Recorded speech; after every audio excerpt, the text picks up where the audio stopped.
Okay, guys, I'm sending you this spreadsheet, but I thought maybe an explanation would be in order simply because I kind of understand this and tried to make it where hopefully you could too, but I thought just a short 5-minute video might help. We talked about some TCCs that might help your guys kind of gain the skills they need right away, and even if they want to go back and work toward a diploma or a degree, and so I'm kind of working right to left. The TCCs I'm talking about are the blue, green, and yellow boxes you see.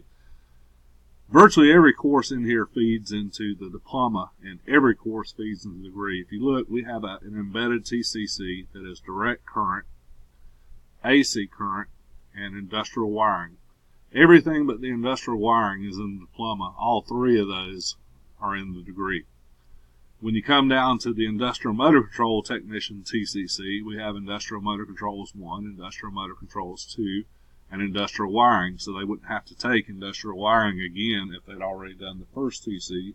So that's only 2 more courses there. All three of those feed into the degree, and the industrial motor controls 1 and 2 feeds into the diploma.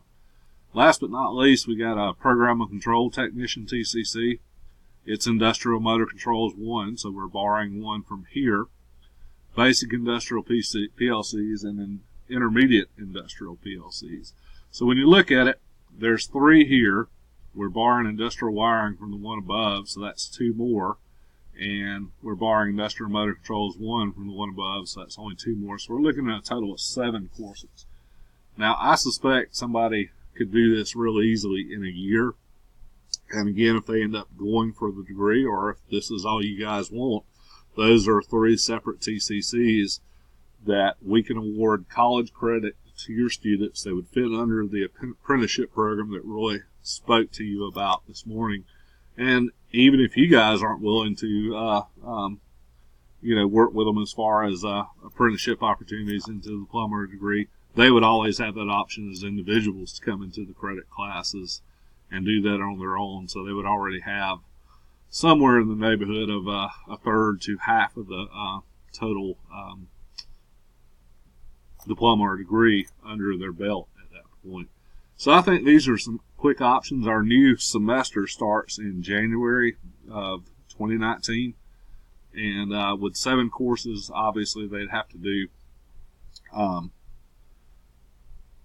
3 one semester and 2 the next 2 semesters, because we have a spring, summer, and fall. Now, summer's short, so what I would recommend is they do their on their spring semester, they do 2, because that first semester is just always just getting used to the rhythm of coming back to college and that kind of thing, that kind of stuff. And then the second semester will be the short. I would recommend doing 2 that semester, and then that last semester would be the one I recommend doing the 3 in, just simply because by the end they've got their feet wet. They know what's expected of them, at least college-wise, and that kind of thing.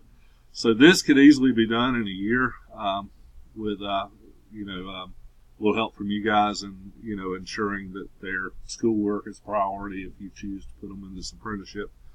So I think that would be a good fit for what you guys see. You see all the material here. If you see something that's not in one of these TCCs that you think ought to be, let me know. I might can research, or we could even potentially create a TCC, but that takes a little time. We have to put that in front of the state and ask them for permission to teach a credit program with that in it. And again, if, as Roy mentioned, there's also some things from the continuing ed side we can do that doesn't have to be as boxed in as the credit program does. But I think the credit program really fits a lot of what you guys are looking for. So if you have any questions, just let me know. But I wanted to kind of at least talk about this chart here for you. And just a couple of last minute things here as far as the degree and diploma. You see some areas that are different colors.